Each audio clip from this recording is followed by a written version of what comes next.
Nahulaan nga ba ni Jay Costura ang kapalaran ng isa sa mga missing sabungeros? Para siyang malawak na lugar. I don't know if it is a farm kasi may perang involved dito. Siguro kumusta tong asawa? Diba may matandang sa kanya? Bilisan natin be kasi nakapiring yung asawa mo.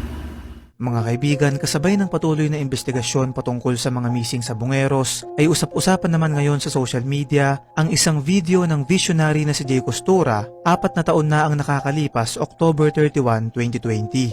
Sinabi niya dito na nilapitan siya ng asawa ng isa sa mga missing sabungero at humihingi ng tulong upang mahanap ang kanyang mister na noong mga panahong yun ay 1 linggo nang nawawala. At ilan nga sa mga binanggit niya dito ay medyo tugma sa mga lead meron ang ating kapulisan sa ngayon. Kagaya na lamang nung sinabi niya na ang lumabas daw sa kanyang braha ay dinala yung asawa ng babae sa isang malawak na area habang nakapiring ang mga mata.